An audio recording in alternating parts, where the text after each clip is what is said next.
Welcome to Beyond Belief, a place where we step beyond surface Christianity, beyond comfortable religion, and rediscover the radical teachings of Jesus. Because sometimes the most important parts of faith are the parts no one else applauds and no one else will ever see. In a world that rewards visibility, recognition, and applause, Jesus spoke about something different. A hidden life with God, a relationship that grows not on stages, but in quiet places, not in public approval, but in private devotion. And according to Jesus, those hidden moments are the ones shaping who we are becoming. So today, we lean into a question that challenges all of us. Are we living for the applause of people or the presence of God? This is Beyond Belief. Imagine two people doing the exact same thing. Both give generously. Both pray regularly. Both appear deeply spiritual. From the outside, they look identical. Same actions, same words, same devotion. But from God's perspective, one is worship and the other is performance. And that's exactly what Jesus addressed in one of the most penetrating moments in the Sermon on the Mount. Welcome back to Beyond Belief. If you've been walking this journey with us, you've seen how Jesus is slowly peeling back the layers of what life in the kingdom of God really looks like. We started with the arrival of the kingdom, then the upside-down beauty of the Beatitudes, then what it means to be salt and light, and then how true righteousness goes deeper than behavior into the human heart. And now, Jesus takes it even further. He makes it personal. He begins to talk about the very practices people use to connect with God: giving, prayer, and fasting. Practices meant to draw us closer to Him. But Jesus gives us a warning. Those same practices can quietly become a performance. I remember a while back when I started noticing just how subtle the shift can be. Not intentional, not malicious, just gradual. You're doing the right things. You're praying, serving, and giving. But somewhere along the way, something changes. Instead of asking, "Am I close to God?" you start asking, "How do I look to others?" And the dangerous part is, people might be impressed while your soul is running on empty. It's such a quiet shift. You don't even notice it happening. But Jesus did. And He addressed it directly. And if we're honest with ourselves, that tension hasn't gone anywhere. In fact, it might be even stronger today. We live in a world where everything is visible. Everything is shared. Everything is public. Even sacred moments can quietly become content. Something to post instead of something to be transformed by. And somewhere in all of that, it becomes possible to look deeply spiritual without actually being deeply connected to God. Jesus saw that long before social media even existed. And what He says next is just as relevant now as it was then. In Matthew chapter 6, Jesus begins with these words: "Be careful not to practice your righteousness in front of others to be seen by them. If you do, you will have no reward from your Father in heaven." Notice something important here. Jesus doesn't challenge the action. He confronts the motive behind it. he continues, "When you give to the needy, do not announce it with trumpets." In that culture, some made sure their generosity was seen, public, recognized, and celebrated. But Jesus flips the script.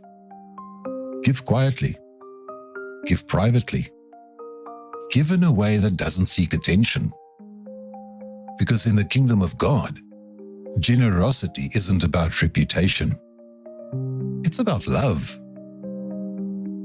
Imagine standing in that crowd and realizing something deeply unsettling and yet freeing at the same time.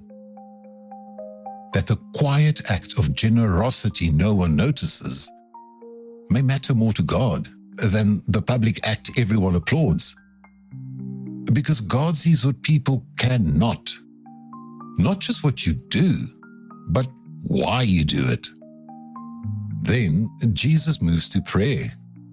He says, "When you pray, do not be like the hypocrites, for they love to pray standing in the synagogues and on the street corners to be seen by others." Again, the issue isn't prayer, it's performance. And then Jesus gives a completely different picture. "But when you pray, go into your room, close the door, and pray to your Father who is unseen." Close the door. Step away from the noise. Leave the audience behind. Because prayer was never meant to impress people.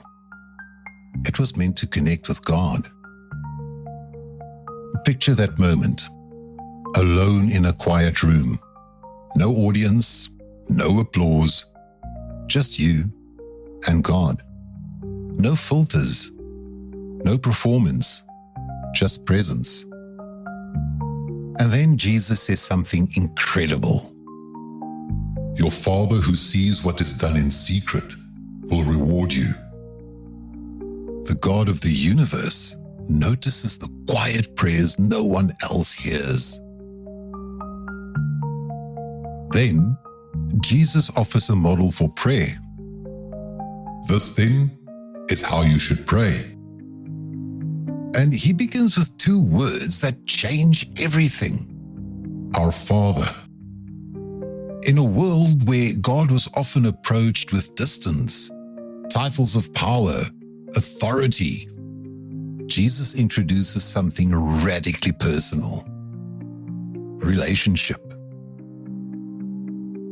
Imagine hearing that for the first time. God as Father. Not distant, not cold, not unreachable, but close, personal, near. And suddenly prayer is no longer a ritual. It becomes a relationship. Then Jesus addresses fasting, another spiritual practice. And again, the pattern is the same. Don't do it for attention. Don't do it to appear spiritual. Do it quietly. Do it sincerely.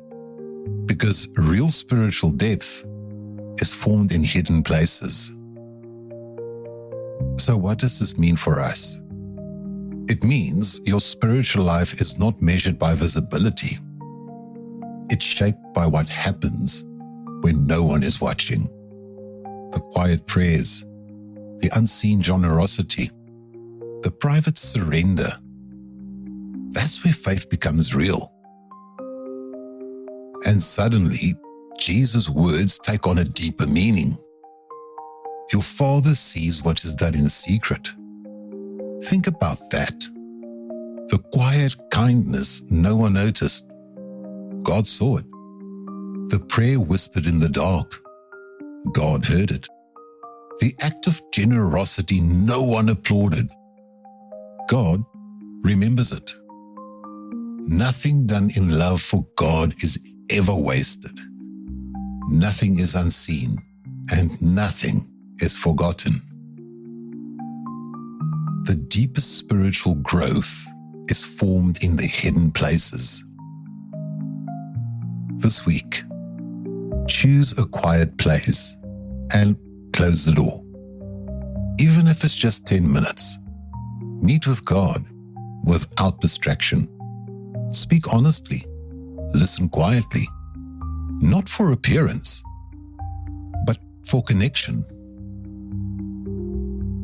May you discover the beauty of the hidden life with God.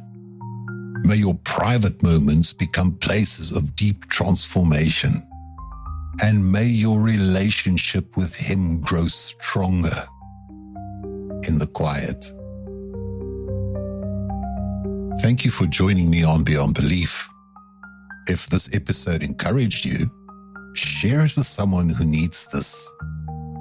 Because faith was never meant to be a performance. It's meant to be a relationship. Because when your faith becomes real in the hidden places, your life begins to shine in ways the world cannot explain. And that changes everything.